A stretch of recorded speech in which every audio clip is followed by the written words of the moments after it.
Right, good morning. I'm Susan Bailey from the University of Northampton. I noticed you didn't have my course down there, Andy. Oh, sorry about that. I'll let you off later. Okay, so I am on the Skills Conference on the Council as well, and I've worked in the industry in the IT industry for 40 years, so nearly as long as Ron has. And the reason that I'm here today is because we do curriculum development, and we started in 2006. And we're still working on it. It's something which goes on ever developing. And the reason that it's such a good tool is obviously it's a global tool, and we are into global education. We teach people from across the world. And when it was quite interesting to listen to someone speaking earlier to say this sort of moving with the sun, how we're supporting service management and other such industries around the globe. So we teach across the globe, and the curriculum design is continually evolving, and now students pay more for their education. So now they're expecting more for their buck. And so we've had to look at how we can give them skills. A couple of people have talked about theory and academic theory, but what they don't realise is that we are actually very much focused more on skills and employability now. What we want to happen is that when our students leave the university, they're hitting the ground running, and that they are the people that you need, and that they might have some SFIA skills that you would find useful as a building block for the rest of their career with you. Now, we started, actually, 2006, we launched a master's degree in IT service management, the first in the world. And then in 2008, we started to think about how we could align the SFIA skills with what we were doing in the classroom. But then we discovered, over time, that we were far too ambitious. Now, a lot of you stood up and said you knew about SFIA, so I'm not going to labour any points at this stage, although I will just do a little something in a minute to show you where we are on this. But we thought that in the classroom we might be able to get our students up to a level 5 or 6. Because we looked at the descriptor and we thought, oh yes, we can do that. 2 years later, we thought 2 or 3 is ambitious. Because looking at it as a box-ticking exercise, oh yes, our students can do that, they can do that, but they can't. It's the application. So we had to try and think of ways in which we could apply and embed the skills within the curriculum. And so we took this common language and we looked at professionalism and we looked at robustness, what's going to carry them on. And just as the first speaker said about IBM having hundreds of skills, the SFIA framework does allow you to sort of par those down, and they are descriptors of a skill, and they're not specific to that particular C++ or Java skill they might have. It's that underpinning skill. And in universities we teach underpinning skills in programming, underpinning skills in databases, and now we're trying to underpin it with skills that industry needs, the modern industry and the global industry. So when we tried to embed the SFIA, we looked at the programme that we were running. We run many programmes, but today I'm just concentrating on IT service management because I happen to be the course leader for that. Then we look at the modules that hang under that programme, so that what the student has to achieve. And then we look down at the assessment of how we're going to assess that skill so that we know whether that has been measured, whether we can measure something and say the student has achieved it. And that's why SFIA is such a handy tool. And these key phrases that are there can capture our intention in the classroom. So it is an iterative process. Every year, and sometimes, like for instance, SFIA version 5 came out, we have to readdress what the skills profiles are telling us, and then we have to look at what we're going to do with them in the classroom. So it is an evolving process, and iterative, because we keep going back. Is this going backwards and forwards without without me touching it? I think it is. So we have to, all of the team that I work with have had to get a knowledge of the level descriptions, and they've had to start at the module level, and then they have to identify the terminology that is in those particular levels. And then we have to reflect that with a number of tools. And the way that we do that is that we have, within universities, a sort of a set of tools that we can use in order to measure what we're going to assess. And then we put it into a draft assessment strategy. So we think about a little bit of a practical skill here, a little bit of an applied skill here, and then we could perhaps use an examination just to make sure that all the concepts have been absorbed. Now, when we're writing assignments and we're looking at assessments, we then took SFIA in much greater chunks. Because did you notice when those descriptors came up, there were lots of lovely verbs in there.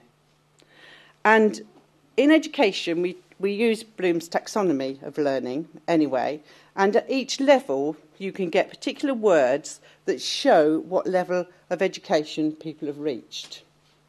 And some of within SFIA, some of those verbs you can lift out and you can actually use when you're writing an assessment. And when you've written this assessment, then you've got clear goals and objectives for your students to reach. And you're using these SFIA terms as well. I'm going to give you an example in a minute. So it helps us to determine the language for the tools. And then, because it's a programme, we then look at all the modules across that programme, of which, say 6 on an undergraduate, and then we have the 9 on the postgraduate. And we visually map, I must have electricity in me, visually map the tools across all the modules so that we get a balanced programme. So for IT service management, we have a balanced programme, and we've tried to look and find as many skills as we can across the programme and put them into all the different modules. So you get variety, you get examinations, you get practical work, you get portfolios, you get TCA, time-constrained assignments, sorry about acronyms, time-constrained assignment, multiple choice, all of these things we can use to make our students do a variety of things in order to make sure that they are picking up these skills as they go. And we can use alternative tools, and we're getting quite clever now. Now, these are the 7 levels. So you can see when we thought that we could get our students to ensure and advise and initiate and influence, we were just getting above ourselves. They might think they do when they leave the door, but as soon as they get outside, they realise it's an awful... I think that's why I've got the spikes there, because it is really a different world when they get out to it. But the levelness within SFIA means that they will probably go into a role that is seen as a level 3, or perhaps a level 2, overall, their overall levelness. But in terms of the specific thing that they can do on the skills profile, they might be able to do a 4 or a 3. They might be able to do something specific on the skills, which means they can actually apply something or they can actually enable something. All right, but many times it's follow or assist that we're looking for. Anybody who follows instructions would be a good person to start with, wouldn't it?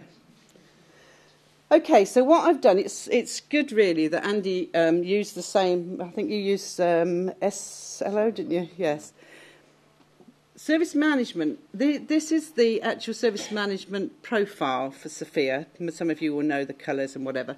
It's actually version 4, but when I looked at version 5, it's the same. So you can see that we've got a variety of things that we can pick up on. But when it comes down to the nitty-gritty, there aren't as many there as you imagine there would be. So when I looked at all of the different ones, there's capacity management, the management of the capacity, functionality and sustainability of service components. Quite a difficult thing to measure. the definition of planning, measurement and improvement of all aspects of the availability. Again, quite difficult. So I've come down myself to SLOMO, which is the Planning, Implementation, Control, Review and Audit of Service Provision. And this includes the negotiation, implementation and monitoring of service level agreements.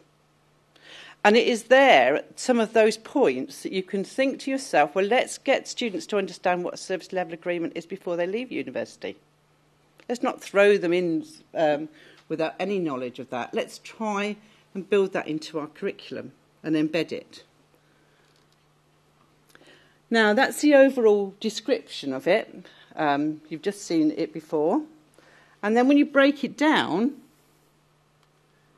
you get the level 2 description, which says monitors and logs the actual service provided compared to that required by the service level agreements. Dilemma. My dilemma is I can't send all my students down to the IS room and say, OK, can you let my students just monitor and log your actual service provided? Because I'd be thrown out. So what we have to do is we have to look down here to see if there's anything else we can do, and we have to sometimes pick out things that they can actually be measured in the classroom. But this is my dilemma, and this is why I'm looking at Ron now.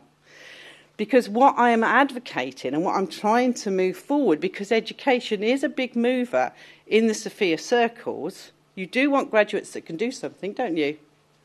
I want you to nod, yes. Is I'd like some more level 1s. I'd like some more descriptors in some areas to say follow. Because then I can do more with my students and I can measure it properly. But some of these are a little bit too ambitious for me to be able to do in the classroom, which is why, as I say, we started in 2008 and it's 4 years we've been working on it. It's not a short journey. And over in Australia is the lovely Aileen Carter-Steele, who actually says universities have a responsibility to equip graduates with the knowledge and skills to be productive in their work environment. And as I say, I'm particularly looking at IT service management because that's the area that I look after. And it says academia is lagging behind. So in fact, the University of Northampton is at the forefront of the change that needs to take place in order that instead of some wet behind the ears student coming out of university, you've got somebody who can actually hit the ground running. Now, this morning, Ron said, what a beautiful morning. And I thought the same. And I was just getting ready to come, and the phone rang, and it was a flood warning from Anglia, saying there's a flood warning for your area. So I had to decide whether to wait and see if the flood waters came up, so I don't know now that I'm going back to a house or to a houseboat. Okay, but what I do know is that the floodgates are open on SFIA. 100,000 users can't be wrong, can they? Universities have to follow this lead. We have to help you to find the students that you need and you want. Where do we go from here? Well, in a month's time, you might want to put this in your diary. Kevin said I can say this. On the 19th of July, we are having a conference at our university, at the University of Northampton, to showcase some of the work of the students. Now, I said earlier that our students come from around the world, and some of them are taught students, and some are doing a distance learning programme. The distance learning programme people are often in work. When we give them some of the assignments that we give them, they love it. They love it because they can actually do and measure and complete the assignment to a much higher degree because they're at the coalface. And what we've done is to confirm to them that, looking again at Andy's chart, confirm to them that in that education scenario, they've actually upped their skills. And in terms of internationalisation and entrepreneurship, that is the key drivers in university.